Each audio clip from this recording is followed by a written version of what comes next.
Welcome to episode 74 of the Hail Mary podcast. I'm Atoves, and I'm joined by my husband, the Toves. We're excited to be back to recap our first season in the American Conference. Let's get started. Why don't we begin by talking about kind of those key moments that stood out this season. Then we can get into our preseason predictions and dig into the offense and the defense a little bit more and special teams. Okay, let's do it.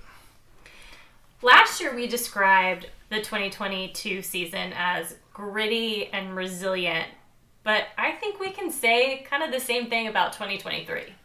You know, I kind of struggled when you first were bringing this up as we were kind of putting this podcast together, but I think you're right. I mean, I think it was gritty and resilient for different reasons. Last year we were just kind of surviving games.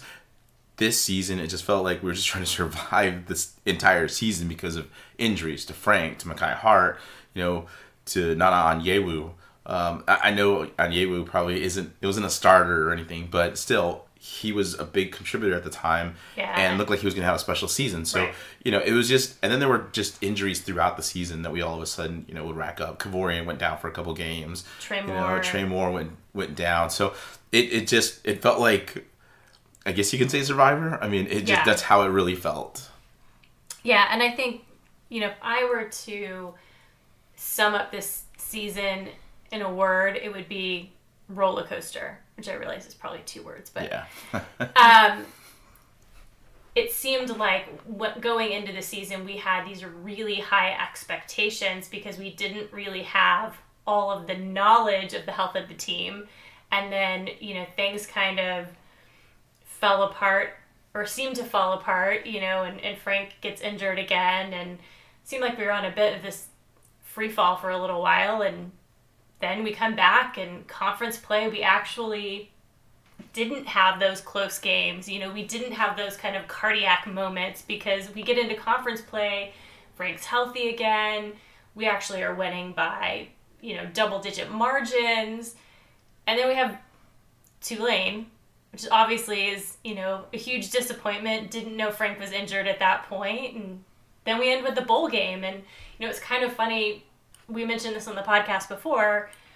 Our friend had asked, hey, why aren't you guys more excited about this first bowl game? It's like, I feel like we just, survived the roller coaster ride and the season's over. And it's like a sigh of relief versus like that elation that you would expect to have, at the end of the season, a 9-win season with a bowl game, that 3 years ago would have been just thrilling for UTSA fans.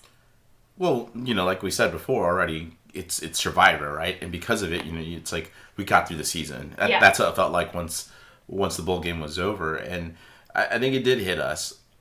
It took us a little while to figure out how to react. And it felt like when we saw the team afterwards, they were happy, but it felt like the same way. Like, we got through it. Yeah. Like somehow we got through it. And, like we said, the resilience was just different this year because it was really, I think, the resilience was more mental as opposed to last year that was more just physical resilience, just trying to make sure you could get through those games.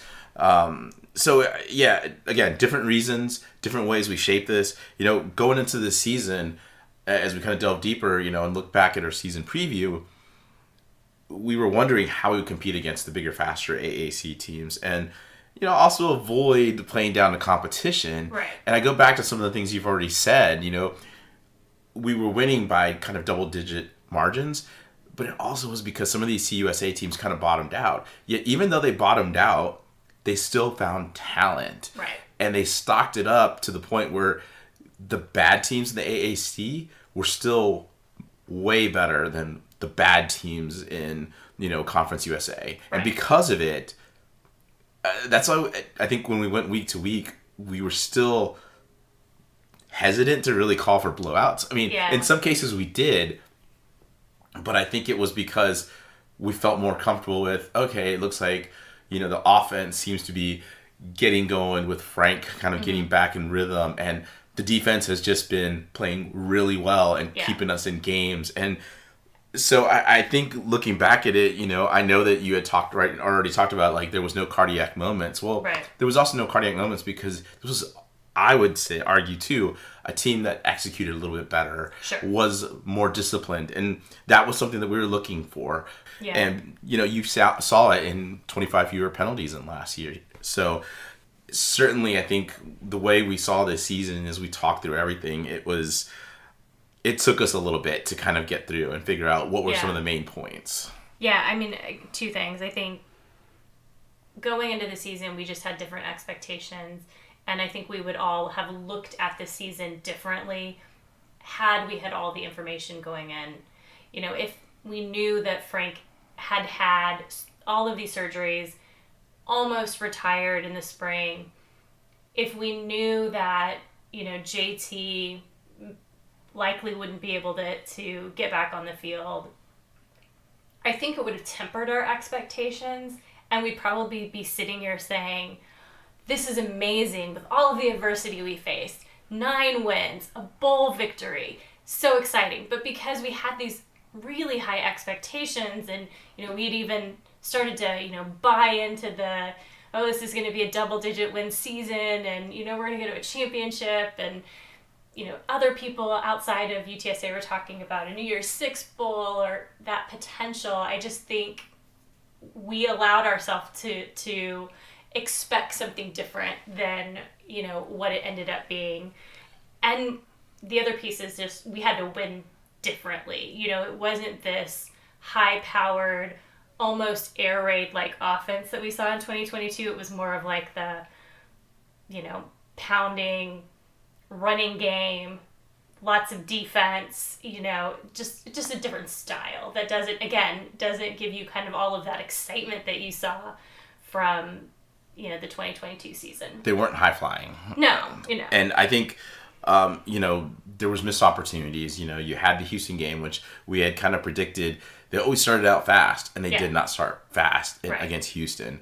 Had an Army game that was a huge letdown during the non-conference / non-district season, right? It felt like conference played out like we thought, but the non-conference is where we were trying to get it together, and because of the fact that we really struggled, and again, I don't want to rehash the injuries and everything, but the thing is that was the part that I think we felt much more let down for. And what I think really sucks about it is the fact that it was the beginning of the season. Yeah. So, one of the questions we had was, how do fans in the city respond to a record that doesn't live up to expectations?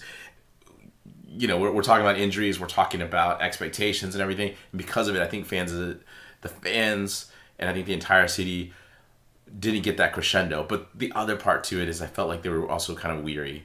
You come off back-to-back conference titles, and it just felt like, well, they're not having the type of seasons they had before. And it all was because of, the first 4 games. Right. And that really did not propel us forward. Yeah. But, at the end of the day, we had some incredible moments during the season. So let's talk about those. Okay.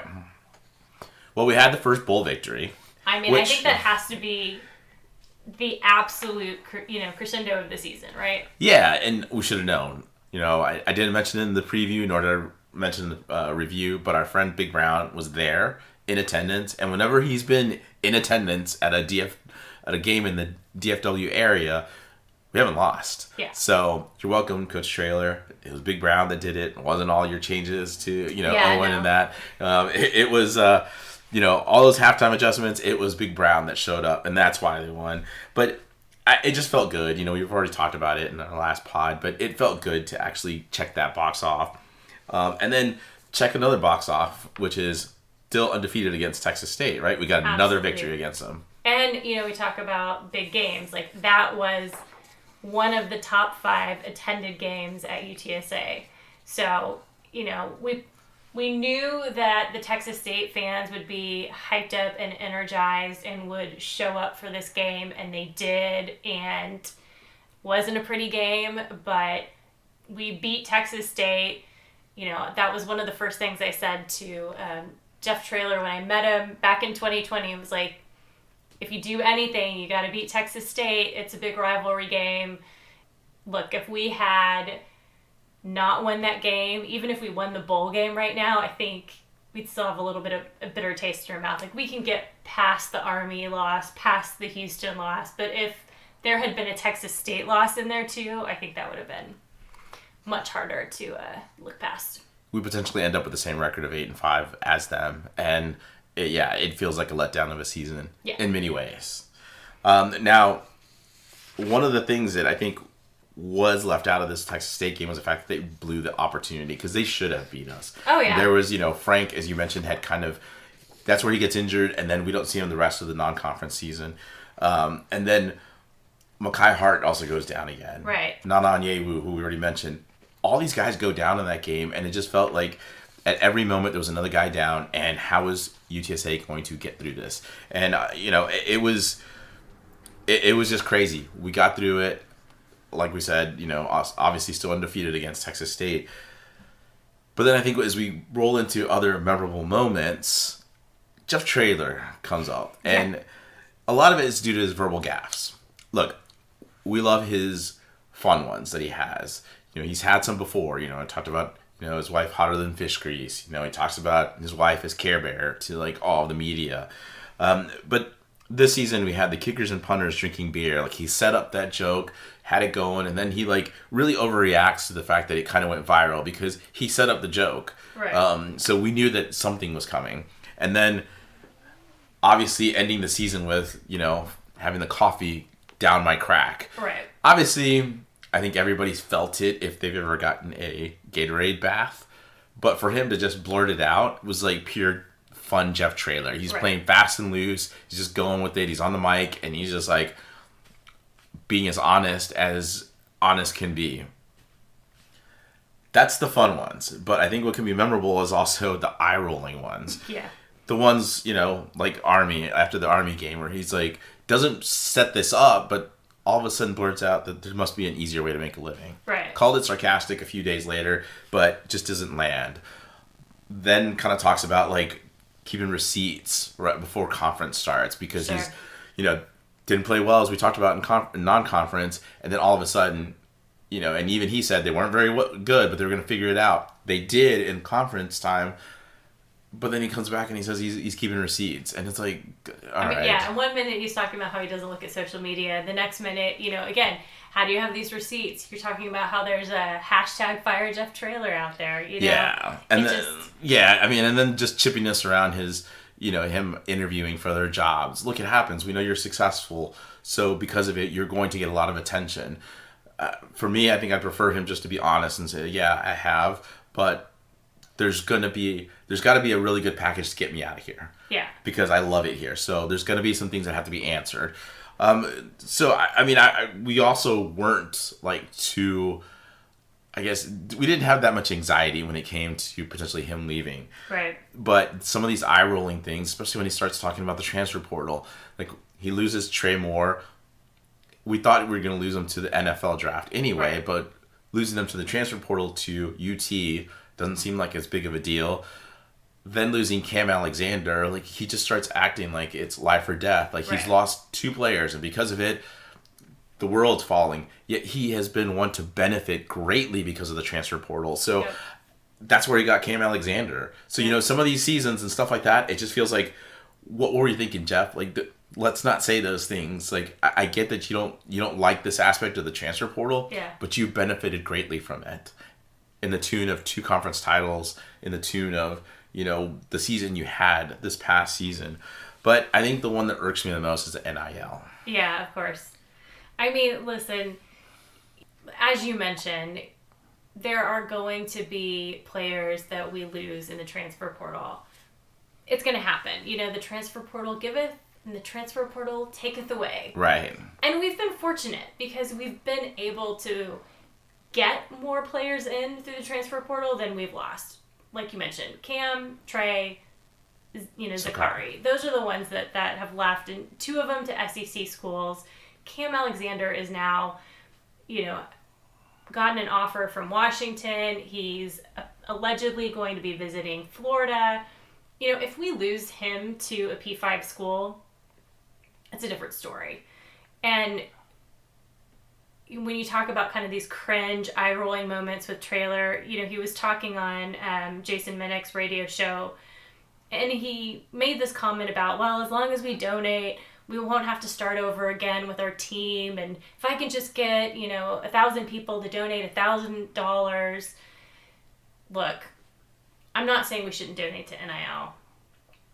I do think that NIL is beneficial for football, for women's basketball, for men's basketball, for all of these other sports. But the bottom line is, when we start losing players to Texas State, North Texas, Tulane, Troy, because they're money whipping us on NIL, then we should all be worried.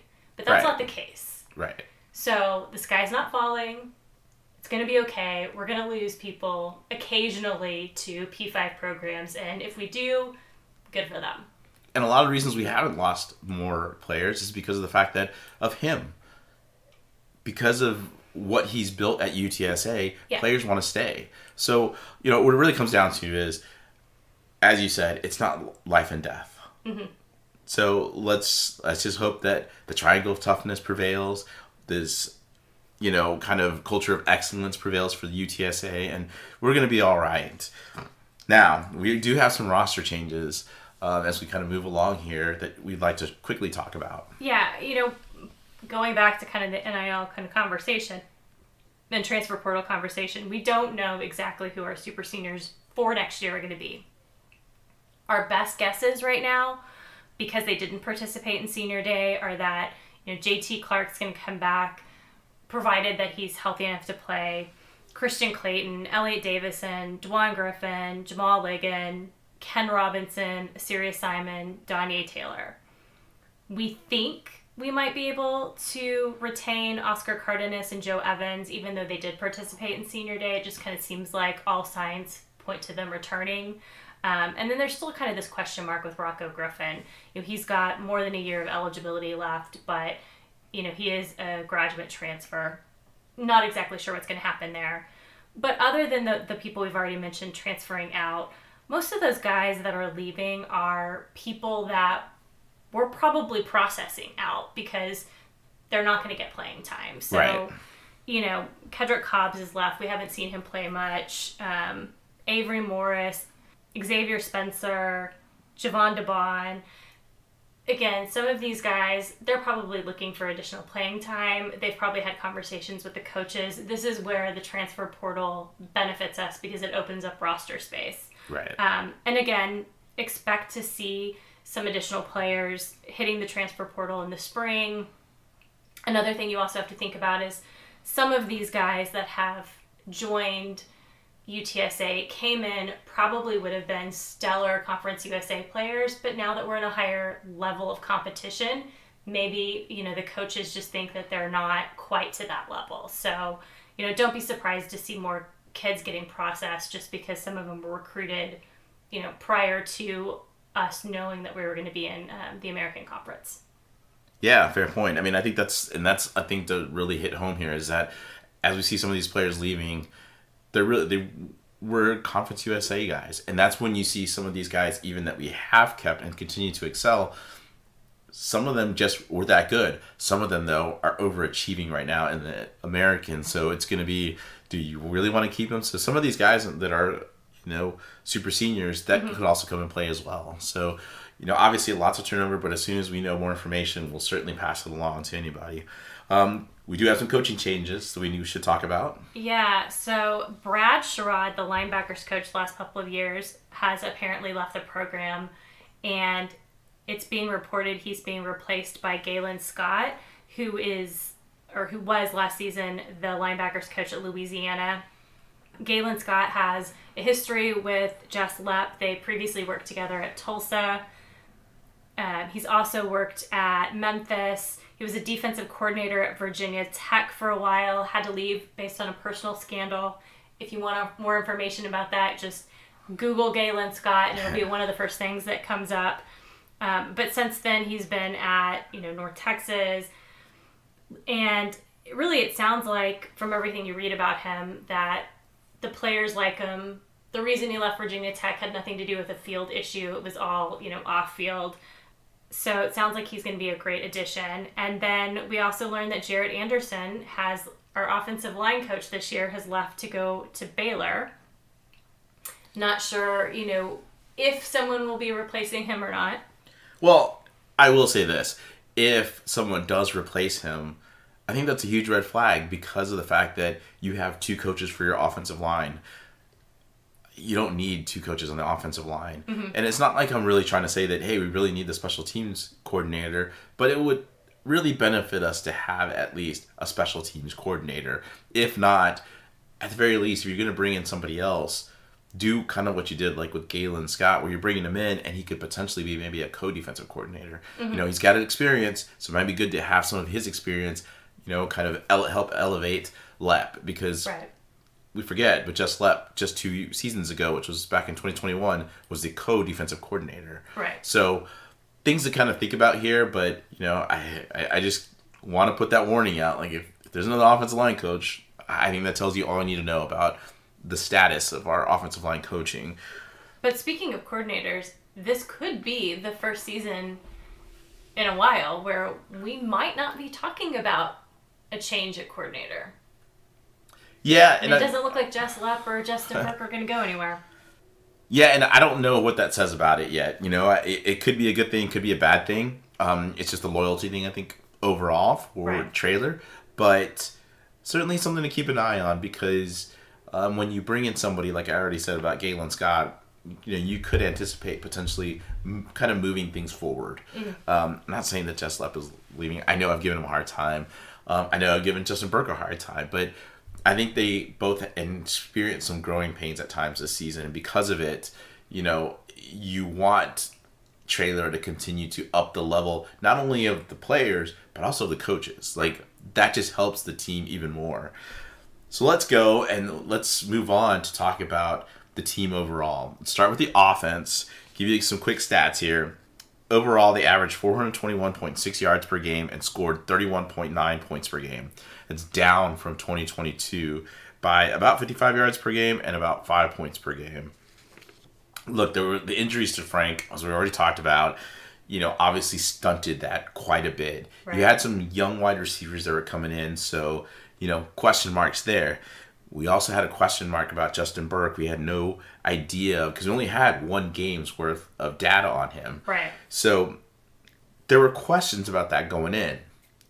The big questions for us, though, were where were the worry spots for us? Which position group really worried us the most?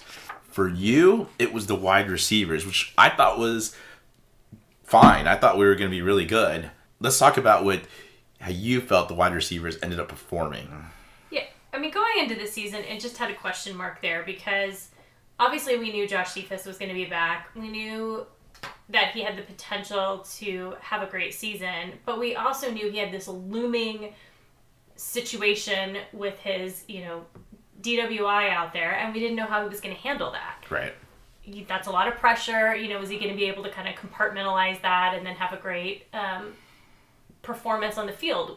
Which obviously we know now he did. You know, he ended up achieving his goal of getting over 1,000 yards, and really didn't look like the legal situation impacted him when he was on the field at all. Right. But outside of him, you know, we weren't sure when JT was going to come back. Well, he never did come back. And then we didn't really know who was going to be that next receiver. We thought it was going to be Chris Carpenter, because we had seen him play in the bowl game. Turned out Chris Carpenter barely played at the wide receiver position. He's really kind of turned into this return specialist, you know, in special teams more than anything. And, you know, we knew that Tyke can be inconsistent. Wanted to hope that he was going to live up to his potential, which he did, but we just hadn't seen that, you know, towards the end of the 2022 season. And then, you know, you start talking about freshmen, and you just never know when it comes to freshmen. Like, no idea whether they're going to, you know, rise to the occasion or not. And fortunately for us, Devin McEwen, you know, comes out of nowhere, has this fabulous season, and really, you know, probably part of the reason why we didn't hear very much about Chris Carpenter. Yeah, and I'll also add Willie McCoy there. Yeah. I know he's not a freshman, but he's new to the program, comes in as a JUCO transfer, and honestly played really well up until he gets injured. Right. It seemed like that kind of slowed his end of the season. But regardless, he too had a good season. David Amador again had some good season, and I was just, I was confident that Frank would help with this, and I think I hit it on the nail there. So I'll give myself a pat on the back there. But if we go to the position group that I thought was a problem, offensive line is what I said in the season preview, and stands to reason that it still was a problem. Yeah. I mean, certainly, we didn't have as many injuries as we did before. Right. And, they were able to elevate. They didn't give up as many sacks. But, yeah, we're certainly still injury prone. Like you mentioned, the offensive line we started out at the beginning of the season was not the same lineup that we had at the end of the season. Right, and you had some concerns about, who's going to replace Maka, and it turned out to be Luke Lopez. Right. I mean, that is such a key position, that relationship, the timing between the center and the quarterback. And so I had questions about, hey, are there going to be kind of maybe a period of adjustment with Ernesto Almaraz, because we didn't really see him play too many snaps at center. But then it turned out, once again, he didn't really play too many snaps at center because we ended up needing him in another position, and Luke Lopez came in, and that wasn't, snapping was not something that we really talked about. We probably talked about it more when Maka was here than we did this year. And I think a lot of it was because Maka was hurt, and he was overcompensating when he was hurt. But I think, depending on who makes the calls on the offensive line, that's the other thing to think about is, you usually have the center that's making the calls and trying to figure out like what's going on. Whether that is the case with Luke, I would argue that he did a very good job of that. But for the most part, I never felt like Frank was was put under as much pressure as he was last season. Mm-hmm. And I think it was good because of the injuries that we already talked about. Yeah. If he had that same type of injuries that he did this year, had him last year with some of the issues we had in that offensive line. Yeah, he would have been. It would have wrecked up awful. That season, honestly. So, I still think that this offensive line needs a revamp. We've seen about 6 new recruits that they've signed coming in through the transfer portal and through high school recruiting. They're doing everything they can to try to patch together this line, because to me it's still too big, too slow to really keep up with this up-tempo offense that Traylor likes to run. And right. I think that because they're not in shape, it leads to these injuries, right? Yeah. So, I think overall, while I think the wide receivers may have kind of performed better than you thought, I would still say the offensive line was just fine, because I think against, some of these better teams, there certainly was more pressure, and, it wasn't as clean of a pocket for Frank. So I think there's still more to build on. I'm not going to be completely negative on them. I just want to see them continue to elevate season after season, as opposed to us saying, well, we got through another season, right. Especially after all these injuries. Right. I think that's just a narrative we need to get away from. But the position group that I was excited about turned out really to be superstars, which were the running back room. Yeah, that's true. When we looked at the running backs, you wondered what the kind of snap count was going to be like. Yeah, I mean, I felt like Kavorian was going to have a breakout season this year. I was expecting it to be maybe more, 2/3 of the snaps going to Kavorian. I didn't think he was going to be like Sincere, this workhorse, when you have all of, these other guys, assuming that they stayed healthy, which we've had discussions before where we thought we were going to have a lot of running backs and we didn't. But to see almost kind of a third split between him and Rocco and Robert Henry, I think, it was a little bit of a surprise, but it turned out to work really well. Absolutely. And I think that was one of the questions I was going to ask you. How did you feel that performed? Because I really feel like it was good. It didn't feel at any point like there was a drop-off in production. It felt, and I think it was a lot of this was discussion that we had off the pod, which was, it doesn't feel like previous seasons where you go to your number 2 running back and there's a clear drop off in talent or skill level. it really was much more of a, oh, they have different running styles, but Yeah. we're getting the same production at, it's Kavorian and, Rocco and Robert Henry are pretty much right at the same level. So yeah, we're good here. And then we have Brandon High, who didn't really see the field, but still another talented running back that we have there in the quote unquote stable. Yeah, and the funny thing is, especially with these three, and the fact that they all have long hair, and then at some point it seemed like they almost all started wearing the same color shoes. Like, if you really weren't paying attention to the number that was out there, there were times where you might think it was Kavorian, but it was really Rocco. Well, there were plenty of times during the games where I was like, hey, that was Kavorian, and you were like, no, that's 24, Rocco. not Or you'd say, or that's Robert Henry, and I'm like, okay, what am I missing here? So you told me, oh, they're pretty much dressed alike now. I get it. The uniforms are the same, but it was the shoe but color, it was the shoes. And Kavorian always had those orange shoes that like stood out, and so it was like you knew that was him.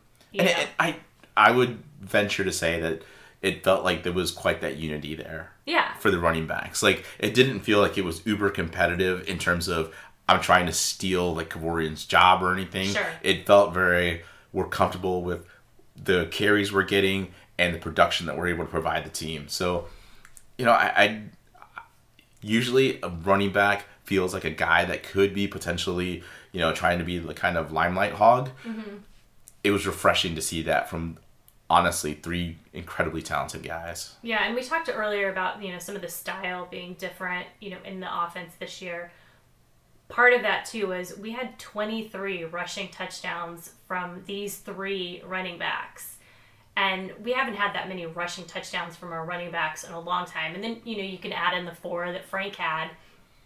But again, we got a lot of our scoring from the run game, which we haven't had that in several years. And it was still more than the last time we had Sincere on the roster. Well, and a lot of it, too, was because as we start transitioning here to the quarterbacks, you had Frank who really couldn't run, because of the injuries.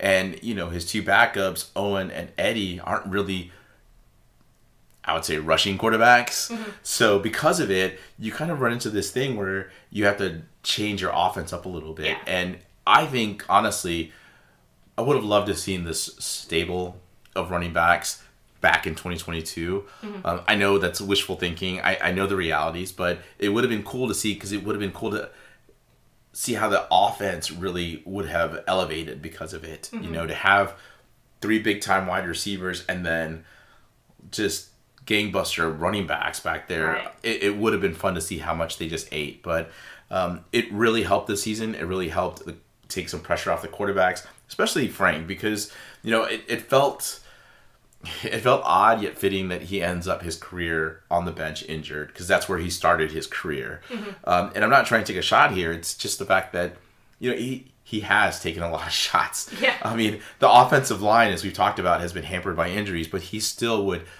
take a lot of, at times, what I felt like unnecessary shots. Mm-hmm. From the way that he kind of really threw out his body out there, and his body just gave up on him at times. There were some hits that he took that, really took a toll on him. And because of it, we didn't get to see the 2022 Frank. That was ultimate peak Frank Harris. Right.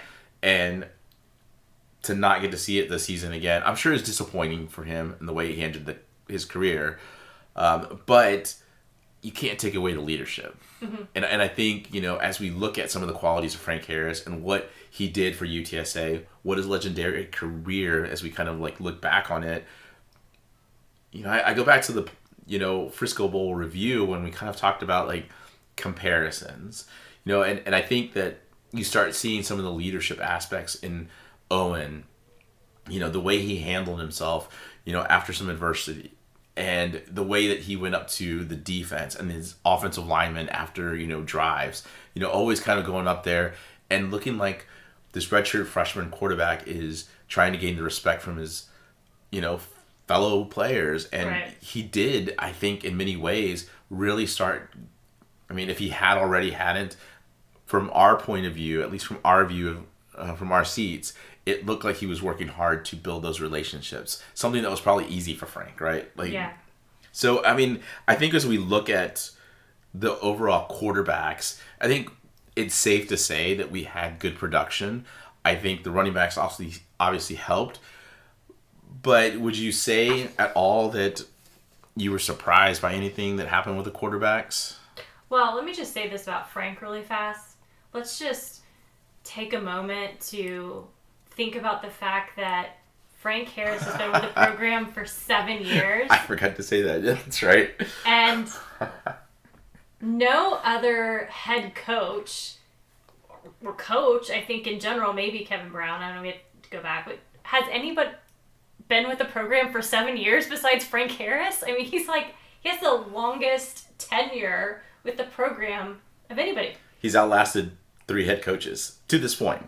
Yeah. I mean, we obviously hope that Coach Traylor will stay at least 7 years, but if he doesn't, Frank Harris stands to be the longest tenured Roadrunner in football program. It's right? So funny to even think about. I mean, it could be up against Ryan Philo, could be up there too. Sure. But I think you're kind of digging deep to go find a staffer, whereas you would hope that your head coach had been here about that long and had at least as much success as Frank Harris did, right? All right, do you want to move on to the defense? Sure. All right. If we go to the defense, overall, here's some stats. They averaged giving up about 369 yards per game. They allowed about 24 points per game. That's down from 2022. They kind of cut down. And it was by about 19 yards and about 2 points per game. But something you kind of alluded to earlier, they doubled their sacks. In 2022, they had 23 sacks. This season, they have 46. We talked about the Trey Moore kind of looking at him in terms of, is he going to hit the all-time record? Is he going to do all these things? And that churn, I mean, as much as he had that many sacks, you had so many other players that were kind of getting into that backfield, which really helped this defense put pressure on quarterbacks. Mm-hmm. And there was a lot of good quarterbacks in this AAC. As bad as some of these teams were, they still had good quarterbacks. Think back to starting with Temple, you had E.J. Warner. Then you had at UAB, Jacob Zeno, who had finally had an offseason as a starter. You start talking about Daniel Richardson. Even though he wasn't like good, he was still better than I think most of these quarterbacks that we saw on CUSA, along with Chandler Rogers, North Texas, who came in for one season for them and really had a fantastic season. Byron Brown at South Florida, they're going to be dangerous because he's coming back. So, again, another really good young quarterback. And then JT Daniels, who we didn't get to play against at Rice. But now we get to face E.J. Warner instead. Yeah. So that's going to be kind of interesting. But then ended up with Michael Pratt. Like, all these quarterbacks that we're talking about, mm-hmm. These offenses still were dangerous because they had good quarterbacks. And that's what I think kind of made us hesitate a lot, is how is this defense going to react? And they reacted really well because we thought the defensive line was going to be a strength. Yeah, it absolutely. Was. Yeah. Again, the defensive line, I think sometimes it's hard when you think about the defense to really focus on the line, just because there's so much rotation. It's not like you look at the defensive line and say, who's my superstar? There's so many guys and there's so much depth. I mean, they're rotating 3 guys, on each of those positions that, you can't really just look at it and say, this is the stud on the defensive line. There's just so many of them. Right. But they're so consistent, and we didn't really lose anyone after the 2022 season. We lost, Lamont McDougall. And so you've had all of these guys coming back, one more year under their belt, and they really rose to the occasion. Absolutely. And I think that's something that really helped this defense put up the numbers that they did. Mm-hmm. Honestly, you can see in many ways that they'll continue to, because some of these guys were young. Chucky / Nick Booker Brown was, actually pretty young, and, he still got a couple more seasons under his belt. And so, you've kind of forgot about that last season when he started outperforming. He was sort of a walk-on and then gets a scholarship. Talented walk-on that we got.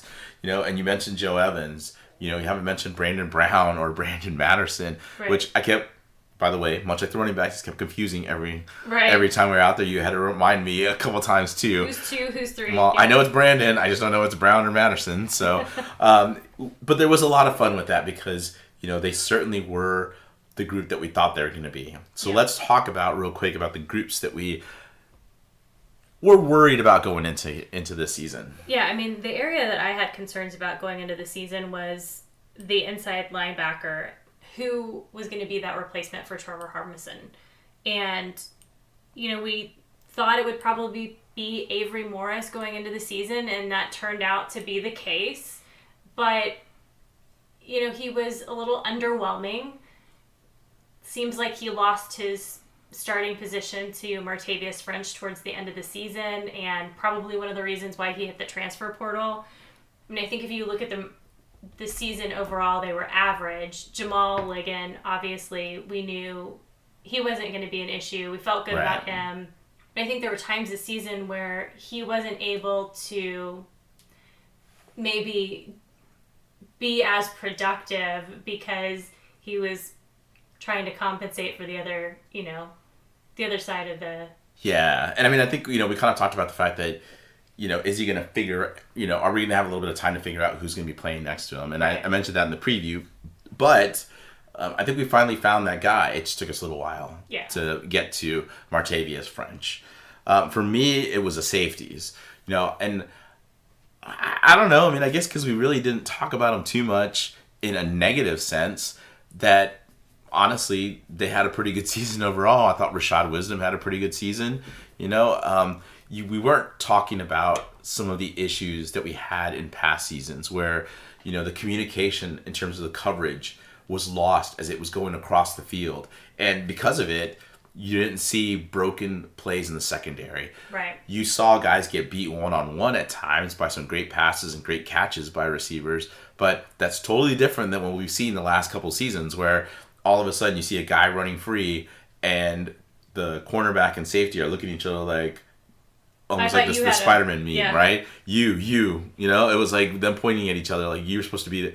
So obviously improvement there. Got to give kudos to Jess Lepp and to Nick Graham there because they have worked to make sure to correct those problems. So because we didn't really talk a lot about broken plays and stuff, I think it's safe to say that they certainly surprised me this season. They did become, I wouldn't say more of a strength, but at least not the weak spot that I potentially thought they were. Yeah, and going into the season, kind of just talking about the secondary in general, we had heard that Cam Alexander was really going to be this spectacular player, but we were a little concerned because anytime you come from FCS up to that level, weren't sure how that was going to all play out. Well, it turned out to be great.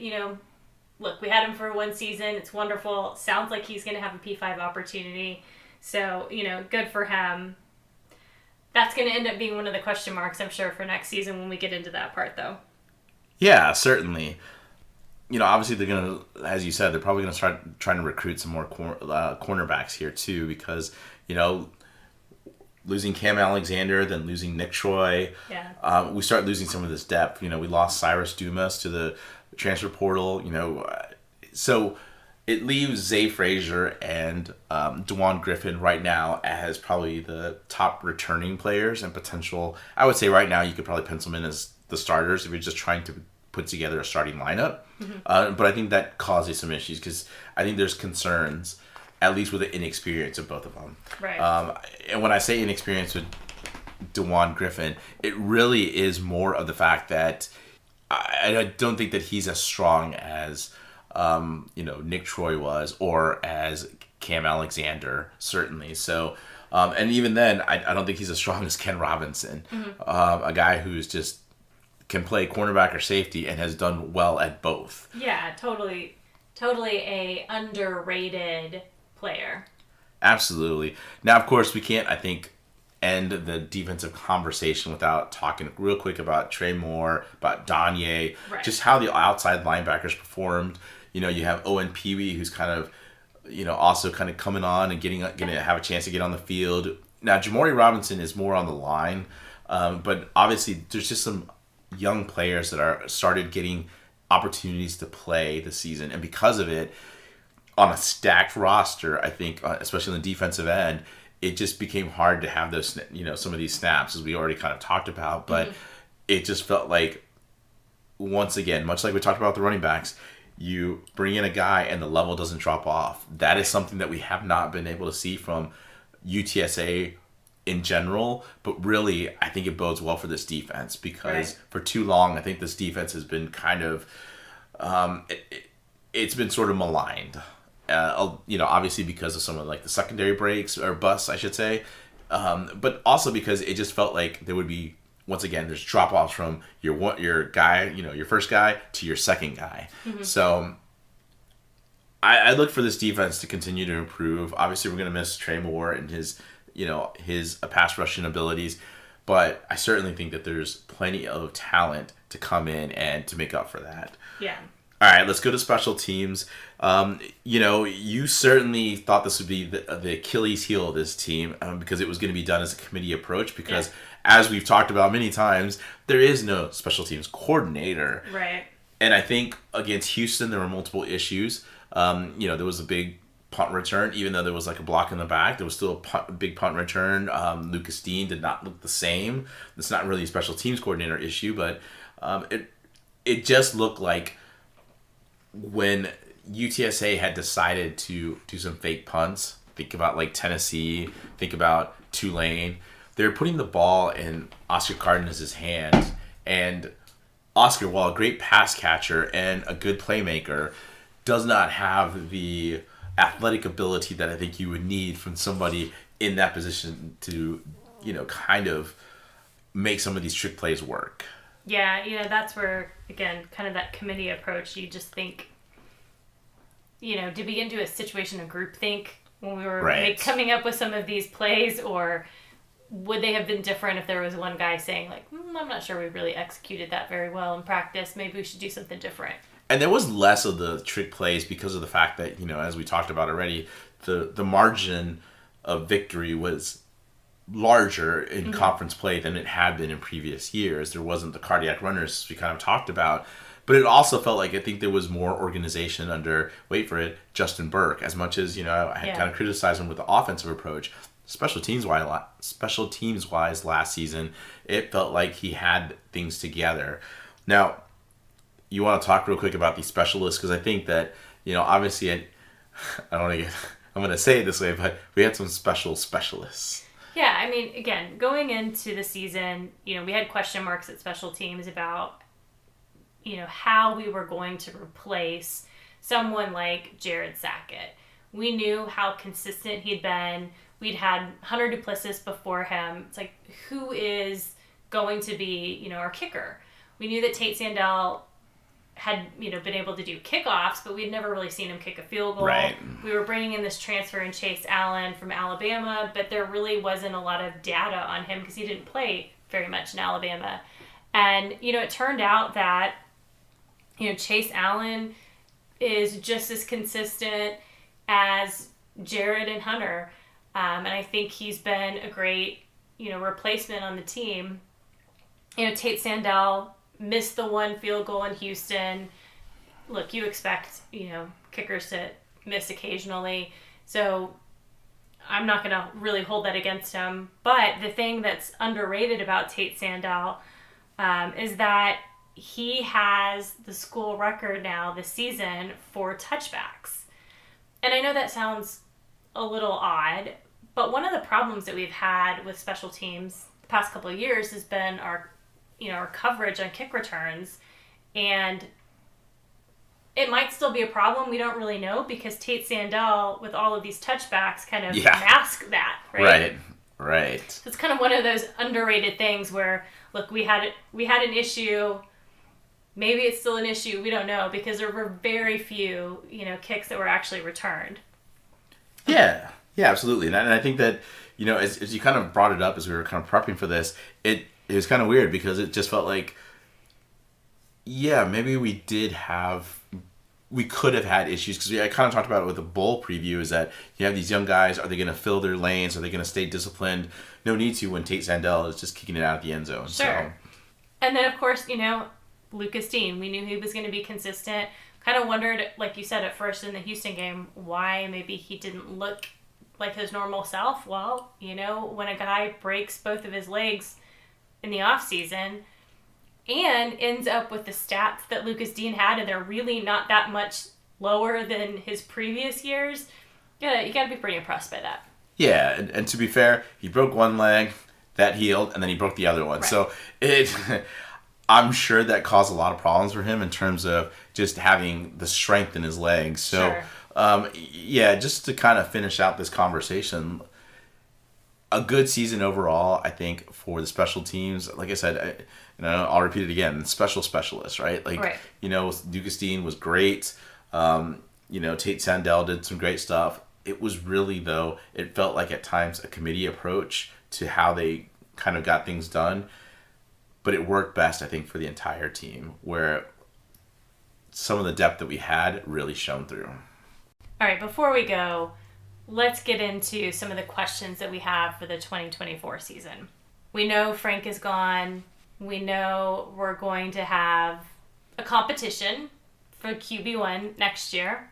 Going into the season, we were talking about, kind of what's the competition for QB2, and you seemed pretty certain at that point that Owen was a step above Eddie, but we saw both Eddie and Owen this season. So who do you think is going to be QB1? Is it going to be Eddie, Owen, or someone from the transfer portal? I think it'll be Owen or the transfer portal quarterback. I don't see Eddie Lee beating out a transfer portal guy or Owen whatsoever. He just looked like a deer in headlights at times.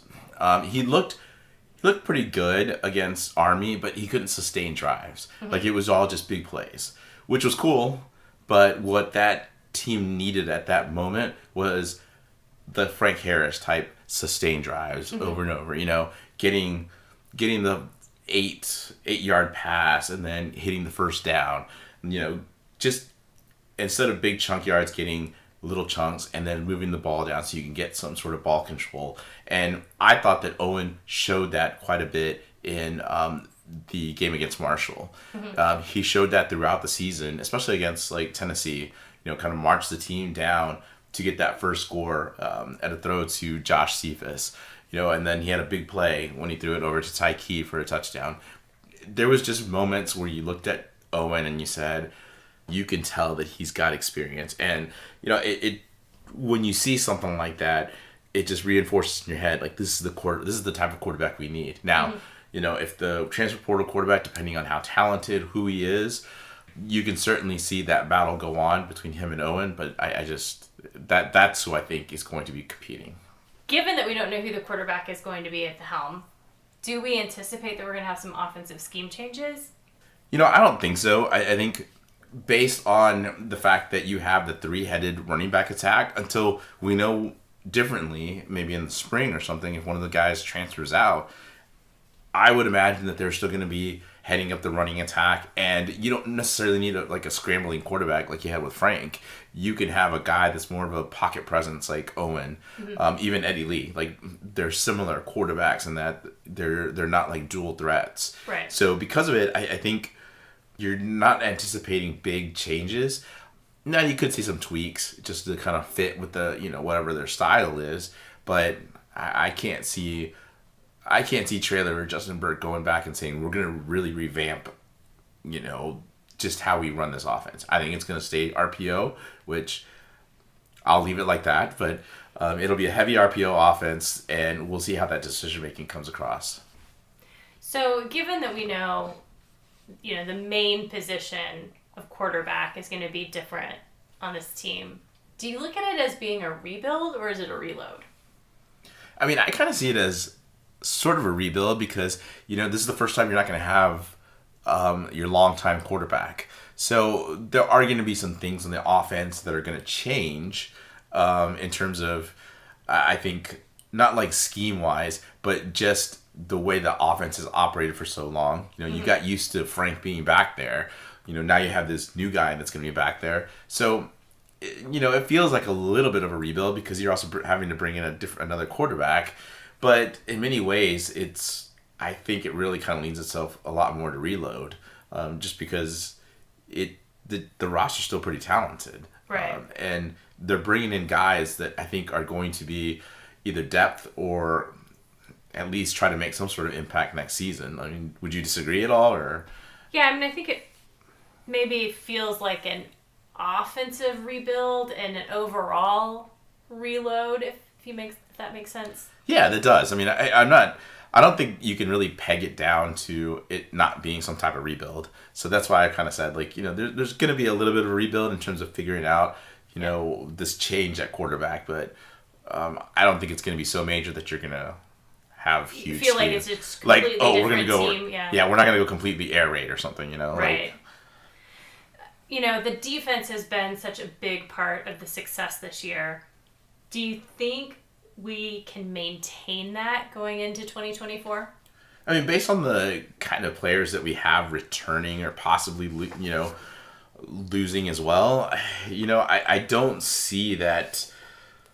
I don't see that there's a lot, unless, you kind of go back to the cornerbacks that we mentioned before. I think, depending who they bring in at cornerback, how many cornerbacks they bring in, I think that's going to determine how much we maintain from this defense. I'm not worried about defensive line, linebacker. I'm not too worried about safety. I think that, you have Ken Robinson, and, you have Elliot Davison. Yeah. So, could you use more depth? Of course. But you could say that about any position. So, I think just cornerback is the big thing. So, we figure that out. Should be okay. Any other big questions for 2024? No, I don't have any questions right now. Not yet? Yeah, I think come the spring, I think the two of us are going to have more questions. And it's okay. I think heading into next season, we certainly should have a ton of questions, but I think it'll be after seeing the spring season, kind of those spring practices and then the spring game, that will probably prompt us to say, ooh, we whiffed on this. So. All right, well, I think that about wraps it up for us here on the Hail Mary podcast. I'm Atoves. And I'm the Toves. We'll be back with more basketball coverage. Birds up.